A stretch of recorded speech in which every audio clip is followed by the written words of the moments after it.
Belmont Abbey, Johnson C. Smith, St. Augustine's, and Salem as part of this presentation. And I do want to thank the judges and moderators that are still with us.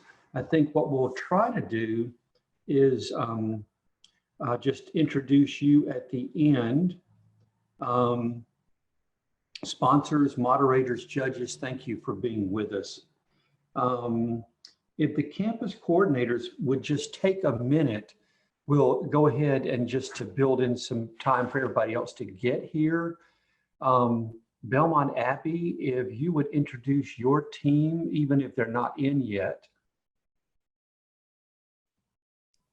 Perfect. So I believe the only student that we are missing from our team is Blake Traylor.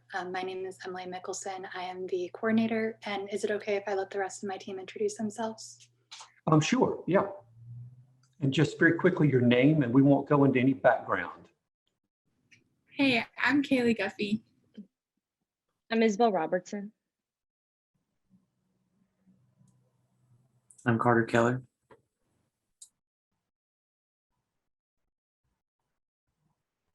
Okay, is that it? Is that the team, Emily, that's there so far? It is. Okay, let's hear from Salem College and introduce your team. Hi, I'm Spring Duvall. I'm the campus coordinator for Salem College.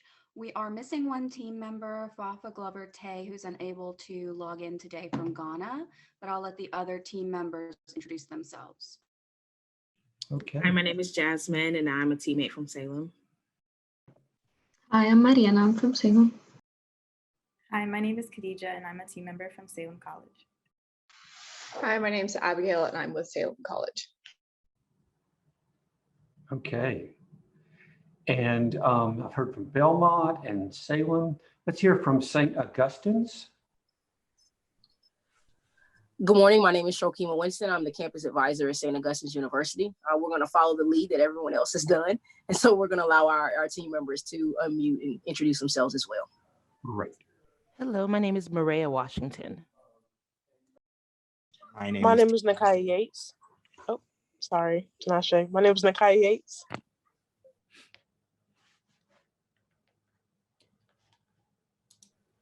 Hi, my name is Naila Archer.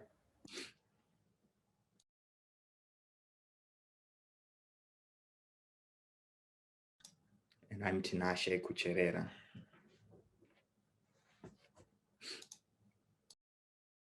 Thank you, St. Augustine's. And then Johnson C. Smith.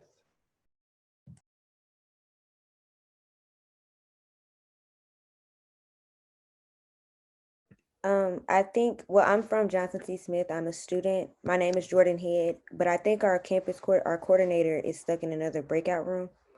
So I believe that we're all coming to this one. We were placed in the wrong one initially. I'm sorry, I can't hear you. You're muted.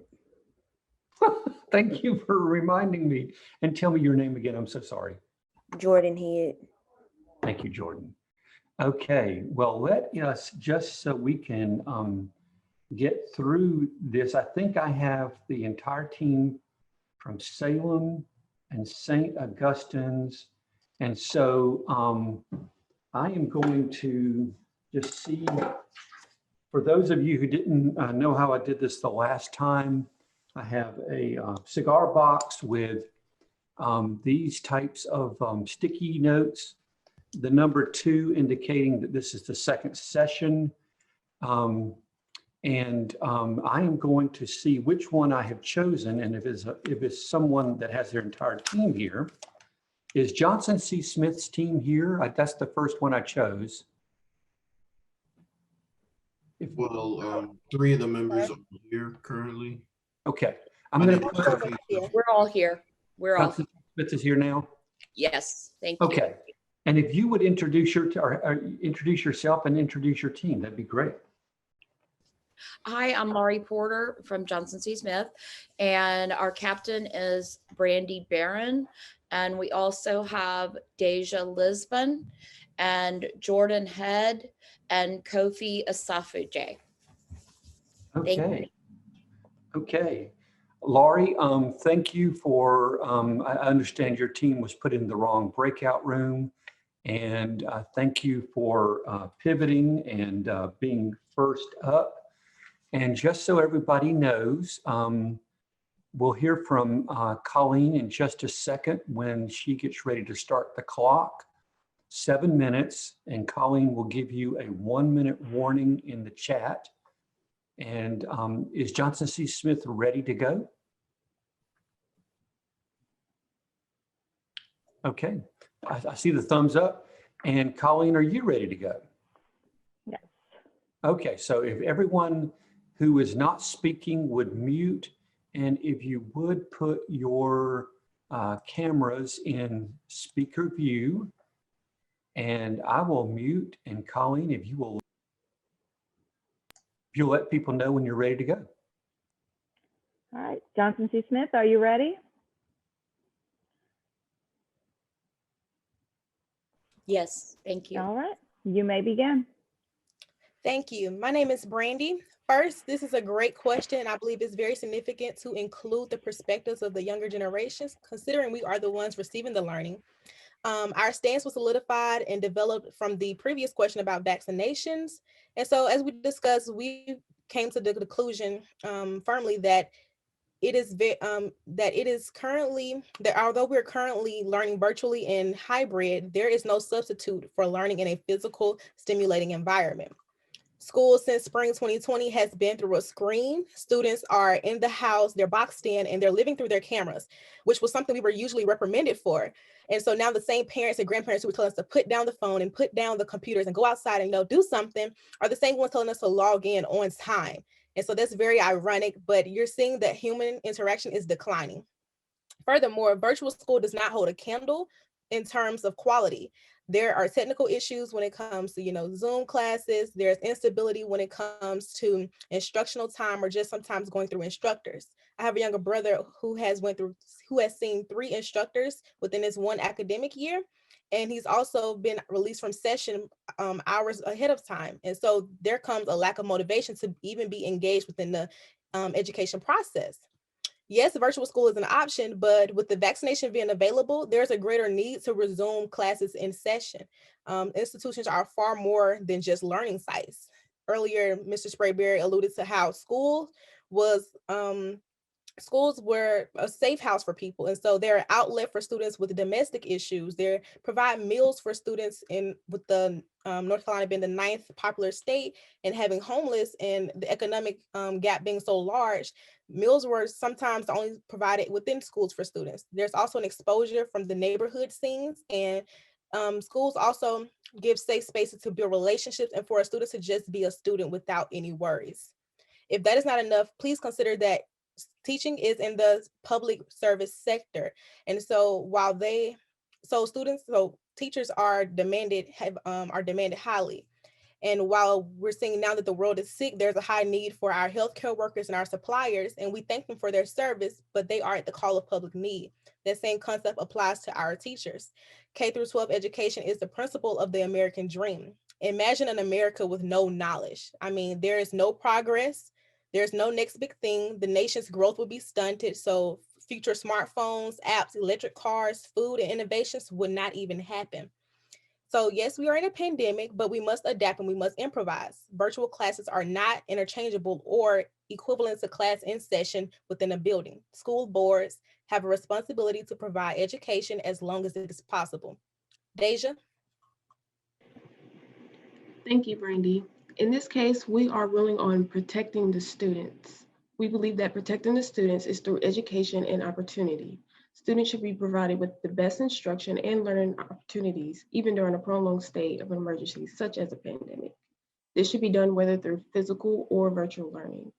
If the best education and opportunity is not provided, then it will hit many students, especially your low-income rural households. Moreover, it can damage students in the following ways. Number 1, it can leave them behind. Number 2, it can cause them to drop out of school. Number 3, it can result them in unemployment in the future, which can lead to unlawful behavior or living in a poor environment. And number 4, it can create poor health. With that being said, we do not believe that we can afford any kind of educational or opportunity gap at the end of a pandemic? Kofi? Being in total agreement with my colleagues, I do feel as if we need to focus on the education of multiple students or all students. To bring up my younger brother, he is a sophomore in high school, and throughout his sophomore year, he has been dealing with all sorts of drama in terms of his education.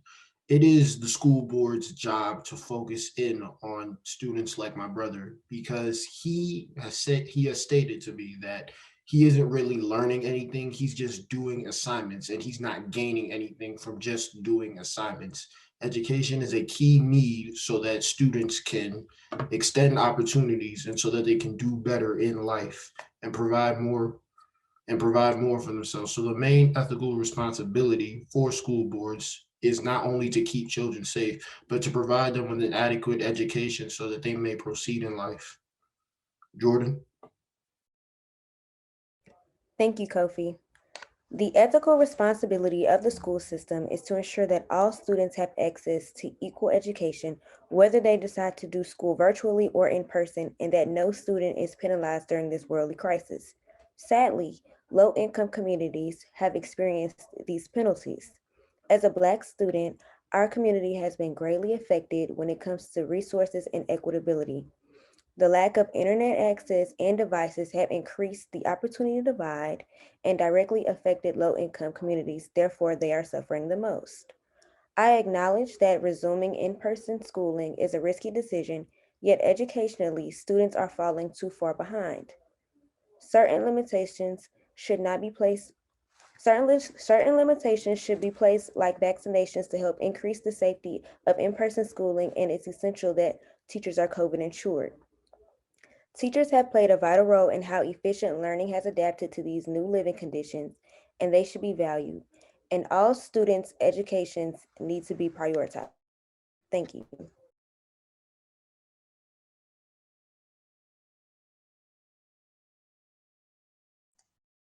Okay, I wanted to be sure, is that your presentation from Johnson C. Smith? Didn't want to, okay, great. Thank you so much. And I will now draw the next name to present. And these sticky notes work really well to stay stuck together. I think I'll move to the next one and then I'll come back to that one so I can get it open.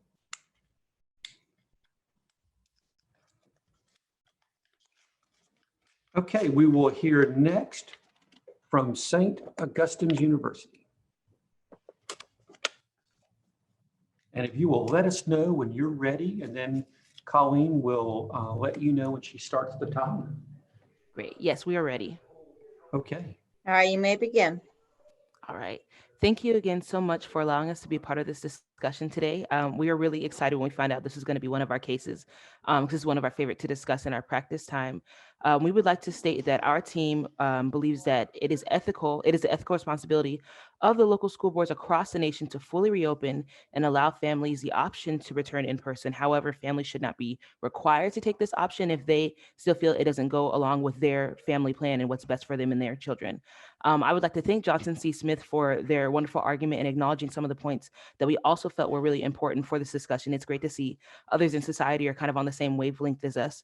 As our keynote speaker, Mike Sprayberry, pointed out during his presentation, we know that some families definitely depend on schools for not just obviously education, but also meals, for not just for the students, but for the whole family, 5 to 10 of their weekly meals. So we know that it's super important for that to resume as soon as possible. We also want to point out that there is obviously going to be a negative effect on children that are having to become accustomed to online learning and all this screen time and everything. Children definitely need the one-on-one interaction, the in-person interaction. There's nothing that can replace it.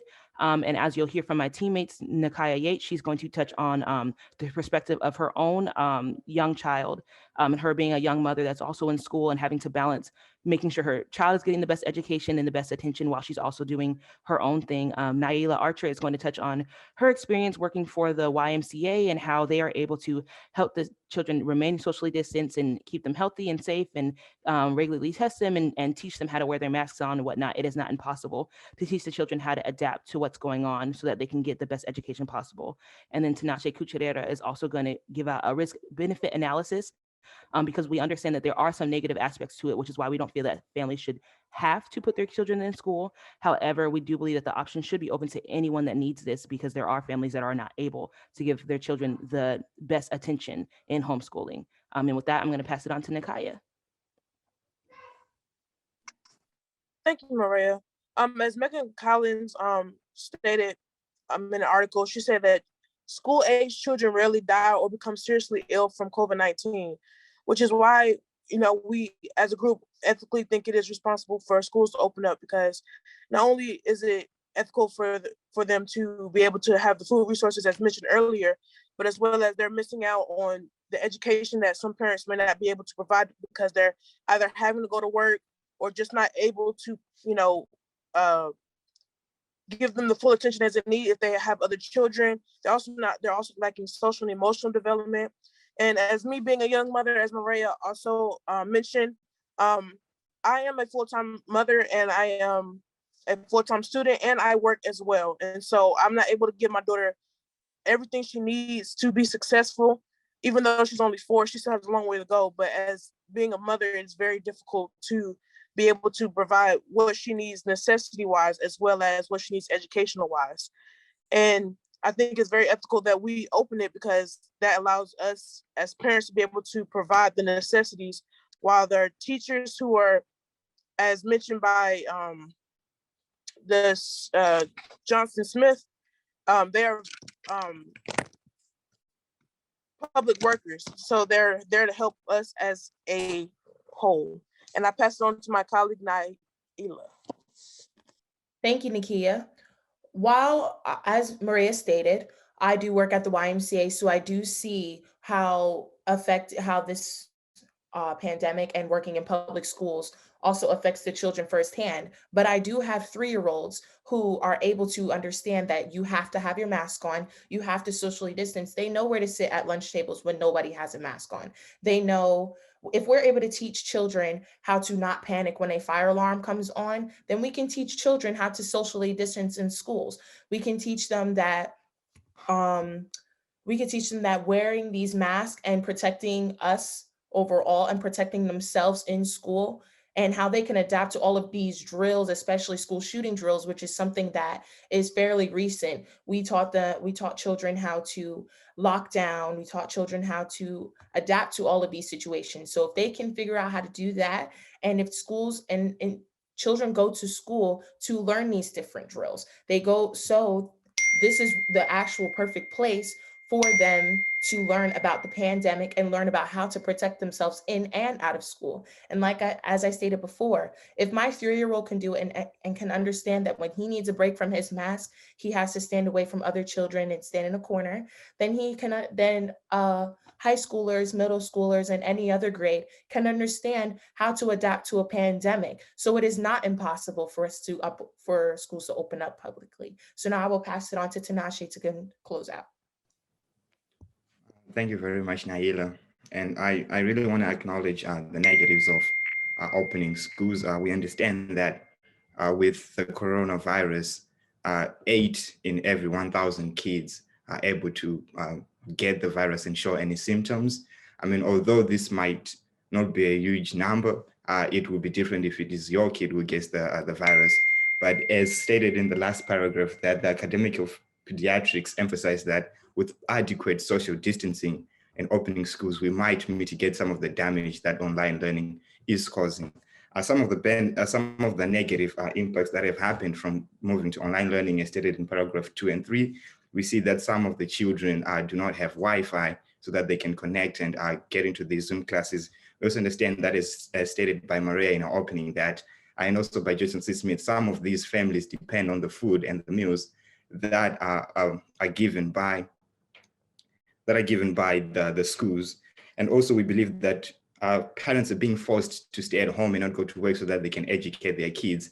And this has resulted in a huge wage gap, and also in families struggling in several avenues. And lastly, I want to talk about the social, emotional, and also the depression that is being faced by both the children and the parents because of the hardships that are coming as a result of this online learning. But if we are to open up schools with proper, adequate social distancing, like Naila said, that we can teach the students to social distance, we will result in more positives than negatives. And that is the reason why we believe that we should open schools. Thank you. Thank you, St. Augustine's. I have 2 more slips. And so I have just peeled back just a little bit so I can open them. I'm going to open this slip. And so our third presenter is Belmont Abbey. Here you go. It's Belmont Abbey. Okay, so Belmont Abbey will let us know when they're ready to go. And Colleen will let you know when she starts the timer. All right. First off, thank you for the opportunity to explore the ethical considerations of K-12 education in a prolonged emergency. My name is Isabel Robertson, and on behalf of Belmont Abbey College Ethics Bowl team, I would like to introduce our stance. Whenever possible, students should have the opportunity to learn in person, provided masking and social distancing are retained as appropriate. We note that the primary goal of a school board is to provide safe, equitable education for all children in the community. While there are exceptions in times of uncertainty regarding how or when these principles are implemented, we argue that the ethical responsibility of school boards emphasizes the meaningful access to school education and resources within the reasonable limits of local circumstances. To help explain our stance, Blake Taylor will introduce our ethical foundations, ensuring that our advocacy is tied to both the specific issue and more holistic societal considerations. Next, Carter Keller will consider the applications of our guiding principles. And finally, Kaylee Golfi will explain how to apply ethical safeguards within the communities and conclude our team's presentation. With that, I'll turn our presentation over to Blake. Thank you, Isabel. So for our ethical foundation today is focus on equitable and safe access for all of our students. Now, the education sector has the responsibility of training and educating our youth. The public school system in particular has the specific mission of providing quality education to students who cannot access it through the private sector. As the case brief noted, however, not everyone who attends public schooling has equal access to online resources. The school has the responsibility, therefore, to provide, to the best of their abilities, an equal online playing field for all students. At the end of the day, however, sometimes an instance crops up in which physical classes are untenable, and the school also does not have the resources to provide equitable online access for all students. And while having a proper and well-rounded education is important to all, safety concerns are nevertheless paramount. School administrators need to be able to balance the need for education with the need for safety. And sometimes the situations are such as that there's no feasible way to provide an education that is both safe and equitable. In cases like this, safety should be of a higher concern, though of course schools should still be looking for ways to increase accessibility and equity. In a prolonged crisis, the concerns for safety can sometimes have adverse consequences on the ability to properly educate. Schools have the ethical obligation to provide as best they can with the resources at hand, but corners should still not be cut in regards to safety. And at this, I'm going to pass the torch on to Carter, who's going to look at some of the practical applications of this philosophy. Thank you, Blake. And now I'm going to unpack these principles and how they connect to the tangible world. So there are 5 different areas I'm going to talk about: internet access, childcare, nutrition, social access. I'm going to touch on all 5 of those. So first, it's clear, several people have already mentioned this already, that at least within the United States, there is a technological gap between schools, families, and between different districts.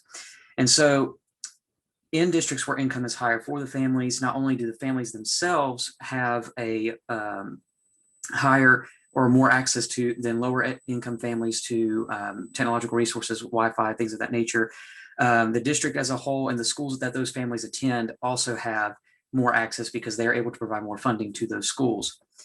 Also, for childcare in the past year, millions of women, particularly mothers, have lost their jobs, whether voluntarily quitting or being laid off, or because they need to provide for their children.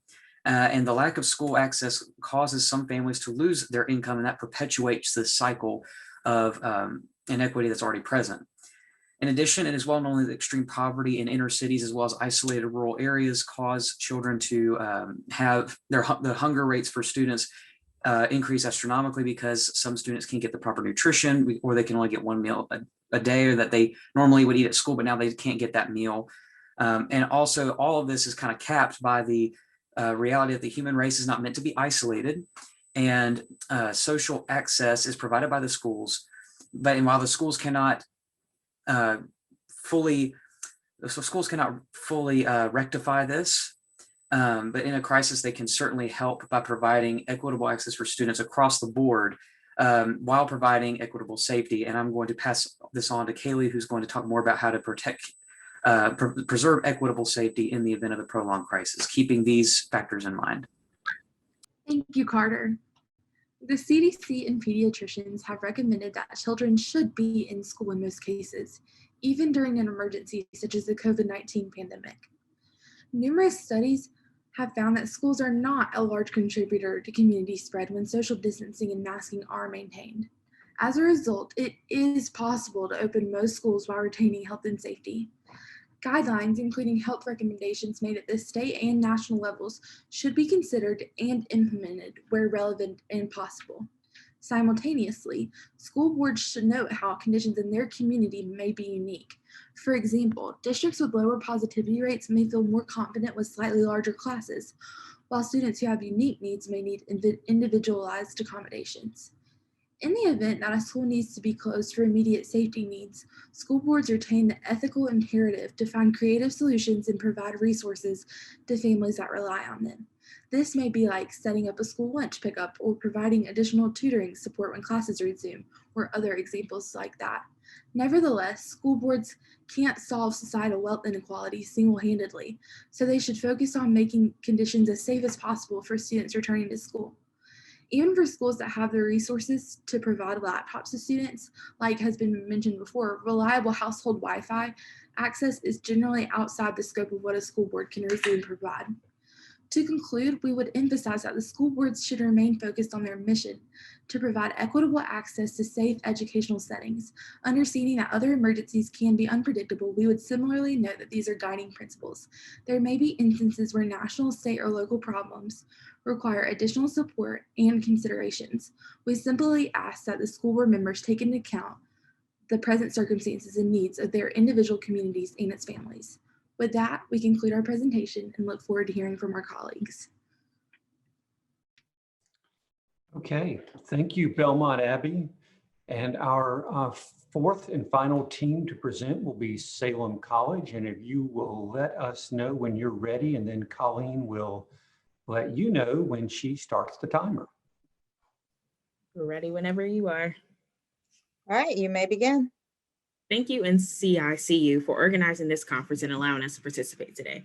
We are Salem College, and today we'll be discussing the ethical obligations of local school boards during a prolonged state of emergency. We believe that it is the local school board's ethical responsibility to provide public school students with accessible and quality learning opportunities during a prolonged state of emergency. For example, due to our pandemic now, in August of 2020, nearly 93% of people in households with school-aged children reported that their children engaged in some form of distance learning, according to the U.S. Census.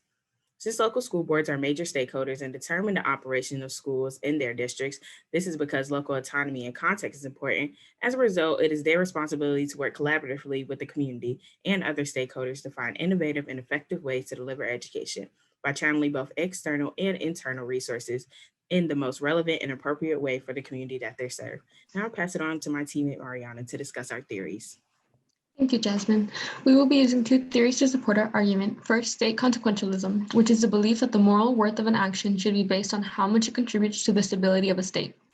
Public education in the U.S. provides an important aspect of our national stability and growth, and education is also a fundamental part of creating a democratic and engaged society. The second theory is virtue ethics, which describes the character of a moral agent as a driving force for ethical behavior rather than rules, consequentialism, or social context. Local school boards follow a curriculum that may be difficult to translate to virtual learning. Local school boards have an ethical responsibility to accommodate students and, if necessary, alter the traditional provision of education, because it is more important that the student's well-being is placed at the forefront and equitable access to public education is provided. Virtue ethics provides the framework for school boards to determine the exact nature of education provision, focusing most specifically on the context of the situation and capacity of students, teachers, and other personnel, rather than strictly subscribing to norms that are difficult to adhere to during a long-term learning disruption.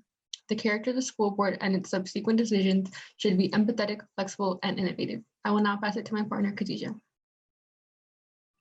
Thank you, Mariana. I will now be discussing the school board's ethical responsibilities, whether or not we are in a prolonged state of emergency.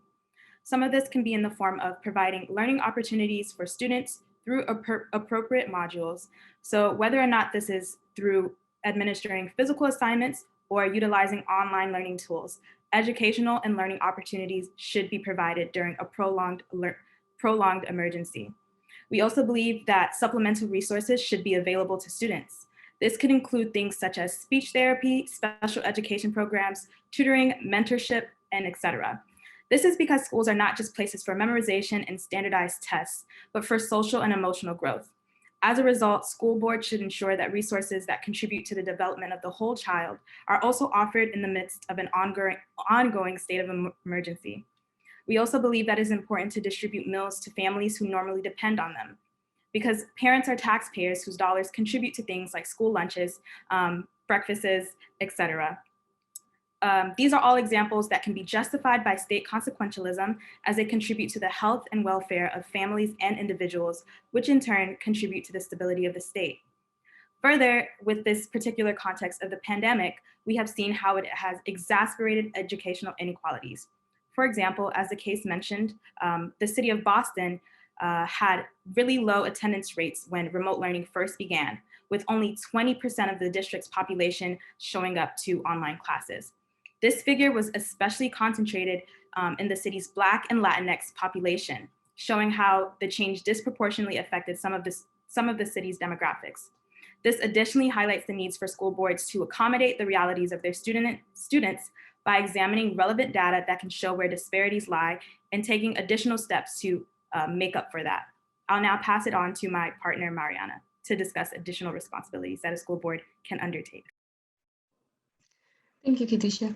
Many students are falling behind during this period of remote learning. Even if all resources are available online, remote learning is not the same as in-person instruction. Creative solutions to this issue can include distributing technology and other resources that students may need during this crisis. There are many nonprofits that provide technology, like one laptop per child, to students that local school boards can partner with to ensure all students have resources for learning. Also, partnering with local libraries to provide a socially distant space in which K-12 students may learn, as they may not have the best learning environment at home. If schools do not return to traditional states, school boards should also consider increasing hygiene strategies and continue to incorporate virtual learning and hybrid techniques to accommodate students with health issues. I'll now pass it to Jasmine. Thank you, Mariana. Now I'll be addressing two possible counters. One, it is more the responsibility of the parents to ensure their students are receiving the education that they need and their individual needs are met. Our rebuttal would be that parents cannot be expected to take on this responsibility because most of the households, 64.2% according to the Bureau of Labor, have two working parents. Especially in the midst of a pandemic, parents may not have the time or capacity to teach their children all of what they should be learning. Our second possible counter would be that federal government should take the lead in providing education to students during a prolonged pandemic. We would argue that according to the U.S. Department of Education, education is primarily a state and local responsibility. Though it is true that federal government do have a responsibility in the provision of education via providing about 8% of funding and raising national and community awareness of educational challenges confronting the nation, school boards have a more direct role in determining exactly how this will be administered. Now I'll pass it on to Abigail to conclude. Thanks, Jasmine. The aim of the school board is to provide quality education for local public schools of the district. As a result, it is clear that this responsibility remains whether or not we are in this constant state of emergency. Using the two theories of state consequentialism and virtue ethics, we can justify our stance that access to education is important because it ensures long-term welfare of the state, and that school boards should be responsible for the nature of education provided. Therefore, we conclude that school boards have an ethical responsibility to provide quality learning, whether it is remote or in person. The school board's responsibility is to provide the best possible education considering their local circumstances. School boards should also collaborate with their community to find innovative and effective ways to deliver education while taking in consideration the health of their students. Thank you. And thank you, Salem. I am going to double check to see who among our former judges and sponsors is on. And it looks like Lou, you are on, Liz, Sarah, and Ken. And so we've got about 15 minutes left. And Jeff, I see you are here as well. Lou, since you spent your career at DPI, I'd like to start with you. And if you could take about 2 minutes, and then let's move to Sarah, and then let's move to Liz. And then we'll kind of tee up some folks just for brief comments and questions. Okay, first of all, I want to thank everyone for their participation in this event. I've been a judge at either 6, 7, or 8 of these. I missed the first few years of the program, but I've always enjoyed coming and hearing students talking about these issues, given their pros and cons for the positions that they're taking. And I just want to thank all of you for doing it. And I hope that you will all continue in this whole arena of talking about ethics. The topic you had was great. And I love the comment about, forever you've been hearing adults yelling at you saying, why are you always looking at your phone? Why are you always working on your computer? That was a great way to start the presentation about how ironic it is. But it's also very sad that we are now finding ourselves in the situation that we're in. As far as some thoughts for the future in terms of future ethics things, I would just recommend, and this setup with Zoom made it easier to do what many of you did, and that is you were just reading what you had written to us. And that's what I'm missing in terms of when you're doing it face to face, because there you had to have eye contact. And that was always one of the things that we would always point out to the students in these ethics bowls, is you have to have that contact. You have to be looking at the judges and talking to us, as opposed to just reading to us. Another thing that I would recommend for the future is if you make a comment about there are 3 things or there are 4 things, number each of them as you're doing them, because we're sometimes trying to take notes and we are missing, like it was like, where was the 3rd thing or where was the 4th thing? So I would say that. And it's also great when you can say things like this is based on virtue ethics, or this is based on consequentialism, or whatever the ethics behind your comments are. Make sure you use those terms in your presentation. Bottom line, I'm so glad I spent my Saturday morning with all of you, and I just encourage you to keep doing what you're doing.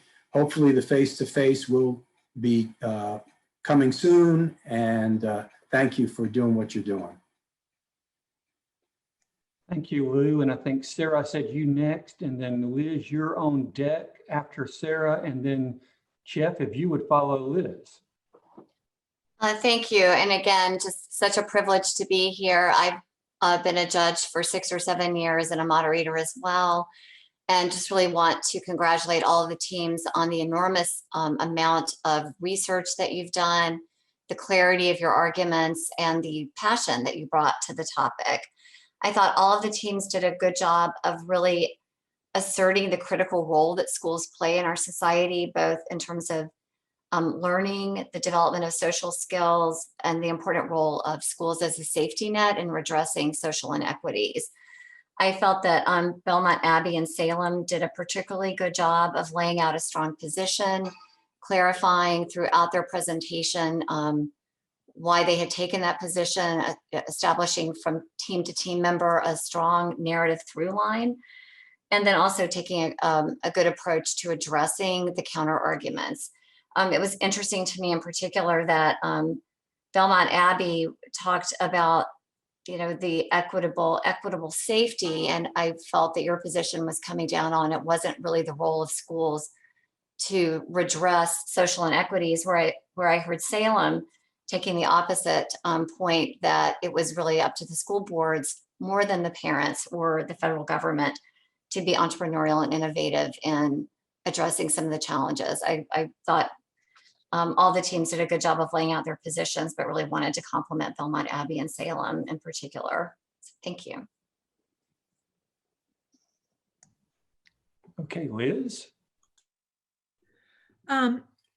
Thanks to everyone again. I'd like to say very quickly a shout out to the advisors, because I'm a higher education lawyer and I work a lot with administrations and faculty, and I'm sure your students on this presentation would thank you as well, but it's been a struggle to say the least. I also found it interesting in that vein. I'm sure someone can correct me if I'm wrong. Nobody really talked about the teachers and the impact of what it means to keep schools open with teachers. I have spent a lot of time talking about the safety. I don't think anyone on this call would disagree with all your great setups about how it is important for the in-person instruction, which I guarantee you everyone in NCICU hopes continues to be the future, and the importance of a liberal arts education in higher education. I just found it interesting that with all the fabulous perspectives that you all gave to us about home life, and I'm always touched when someone talks about their little brother or how difficult it has been to take care of their own child. This is the real life stuff, and your voices are so important. So keep it up.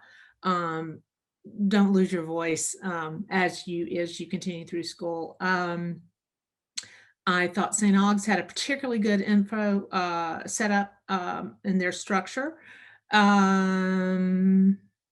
I liked Salem's back and forth. I sort of liked the fact that you could go back and forth between, and not just straight down your members. That was creative, and I enjoyed that. And again, thank you all. I think I'll just say thanks for doing this, and keep your voices loud and focused as you continue on your education and into the world. Thank you. Thanks, Liz. And Jeff, if you would like to go next, and then Tammy, if you want to be on deck to follow Jeff with any comments, and then Ken will conclude with you. We've got about 10 minutes left. Thanks, Tom. I appreciate it. Something that is important to remember is that delineating the information and delivering it is not the hard part, because everybody can do the research and get the data out there.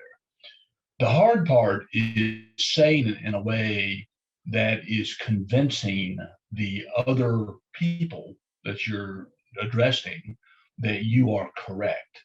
And that is not very easy. Most of the time, it requires that you address both sides of the issue, but state why yours is best. So as you go through these, be sure that you're paying attention to the fact that it's not about the data, it's about the data and why it's more important than the other side. And I'll leave it there. Tammy, any comments?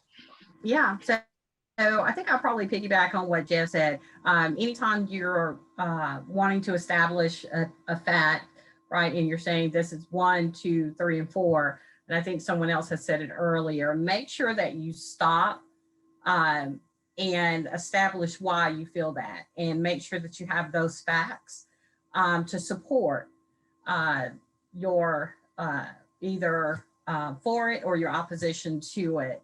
And also, you know, we're in this new age where we're having to be online through webinar. Want to make sure that we stay focused, right? And so I know I have 2 boxers downstairs that are screaming to come out of their cage.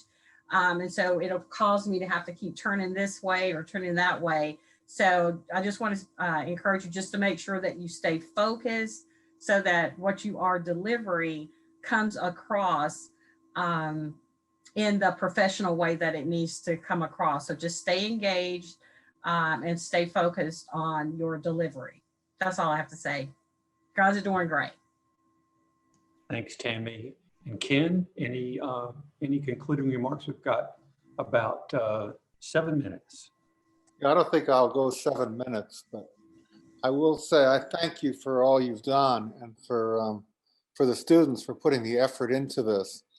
I can tell you that when we first sat down to talk about the focus of the Ethics Bowl for this year, Hope and Rebecca and others were saying that we were going to do it in a way that emphasizes this pandemic and the ethical issues about it. And everyone was in agreement right from the beginning that one of the big deals that needed to be addressed was the impact on public education in North Carolina. So I'm very thankful that it was decided to put this case in there for you all to discuss. I will tell you that the last time that we faced a pandemic as big as this was 100 years ago, and in 1918 through 1920. And at that time, education looked very different than it does today.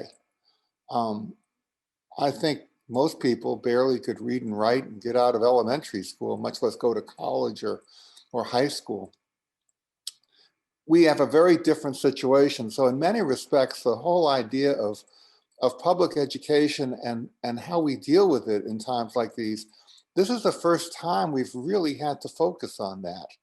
And I hope as you guys get out of here and move on to your careers, that you'll realize the importance of focusing on how we do public education.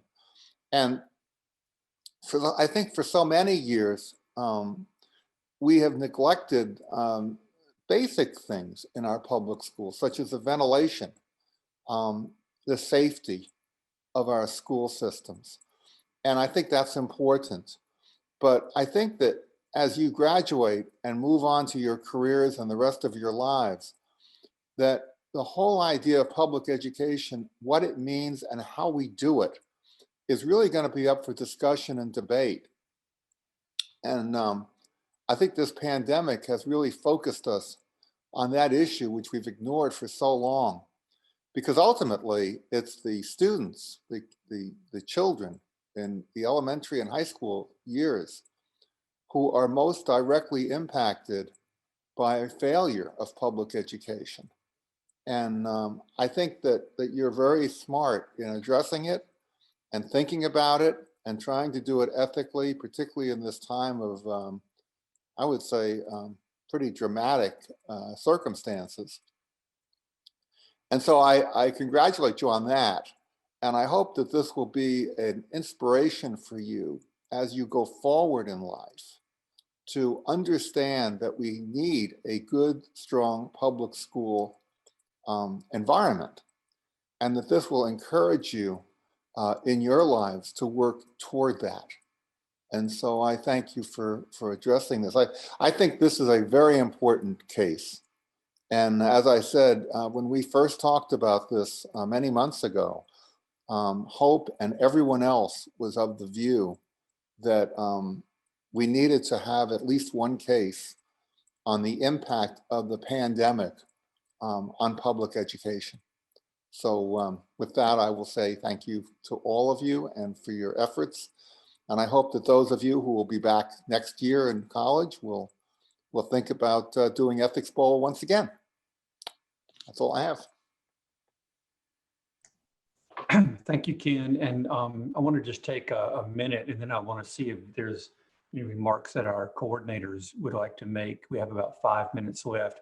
I just wanted to remark that my great-grandfather was a doctor in Eastern North Carolina who died treating patients during the last pandemic. I always heard that from my father. I never heard in school how many people died during that pandemic. And I think that's one thing that we really need to be sure as we go forward in education is really, I think of this as an issue of national defense, if you want to put it in those terms. We focus on the horrific events of World War I and World War II, Korea, Vietnam, Afghanistan, but this is clearly an issue of national defense, just like that pandemic was. Let me turn to first, in the very short 4 minutes that we have, just start in alphabetical order. Anything from Belmont Abbey's coordinator?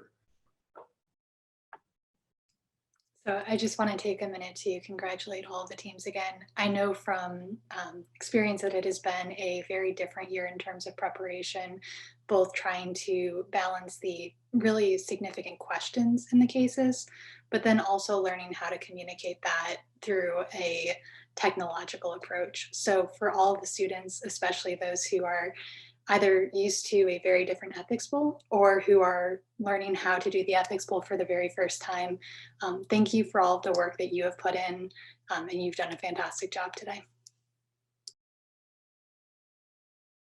In the order that's on the sheet, Johnson C. Smith, then St. Augustine's, and then Salem. Any remarks? I just wanted to thank everyone. The resilience that I've seen in students, our 4 team members really they hadn't met each other really, and just bonding as a team virtually for the first time and angst over the tournament. I just think they're all coming out as much as they can. I think they're going to bust out in the fall. Thank you.